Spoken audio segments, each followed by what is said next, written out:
और अगली बड़ी खबर पटना से सामने आ रही है। पटना में बिहार बंद के दौरान हुए तलबा आंदोलन में गिरफ्तारी हुई है।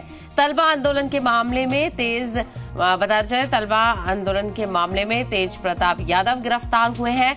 पुलिस ने देर रात सीजेएम के आवास पर पेश किया है। गांधी मैदान थाने में दर्ज एफआईआर आधार पर अदालत में पेश किया गया है। 14 दिनों की न्यायिक हिरासत में बेऊर जेल भेजने का हुक्म दिया गया है। तो आपको बताते चले तलबा आंदोलन में गिरफ्तारी हुई है और हालांकि सीजेपी प्रोटेस्ट के दरमियान जो तमाम शर्तें थी, कल ही सीजेपी के जो फाउंडर हैं अभिजीत दीपके ने कहा था कि सरकार ने वादा किया है न सिर्फ दिल्ली बल्कि जो दूसरे शहरों में प्रोटेस्ट हुआ है जहां पर एफआईआर हुई है उन एफआईआर को खत्म किया जाएगा। लेकिन फिर ये किस जिम्न में गिरफ्तारी हो रही है ये देखना बेहद अहम होगा। तो तलबा के आंदोलन में गिरफ्तारी हुई और 14 दिन की न्यायिक हिरासत में बताया जा रहा है तेज प्रताप यादव को लिया गया है। तो बिहार बंद के दौरान हुए तलबा आंदोलन में गिरफ्तारी हुई है और इसी मामले में तेज प्रताप यादव को गिरफ्तार किया गया है।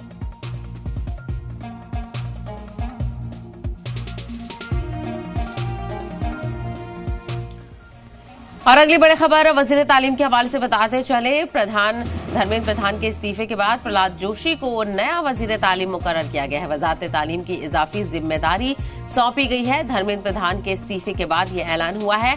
सदर जमहूरिया द्रौपदी मुर्मू ने इस्तीफा मंजूर किया और फिर आपको बताते चले कि प्रहलाद जोशी को इजाफी महकमा दिया गया है और अब वो वजीर तालीम बन गए हैं। हालांकि सरकार के लिए जो हालात हैं वो काफ़ी कशीदा थे। काफ़ी जद्दोजहद के बाद, टफ सिचुएशन के बाद वजीर तालीम धर्मेंद्र प्रधान ने आखिरकार खुद इस्तीफा सौंपा और उसके बाद सरकार की तरफ से प्रहलाद जोशी को नया वजीर तालीम मुकर्रर किया गया। ऐसे में अब जिम्मेदारियां हैं पेपर लीक के मामलों को लेकर और तमाम चीज़ों को लेकर अब देखना बेहद अहम होगा कि प्रहलाद जोशी किस तरह से बच्चों का भरोसा कायम रखते हैं। तो वजारत तालीम की इजाफी जिम्मेदारी सौंपी गई है प्रहलाद जोशी को।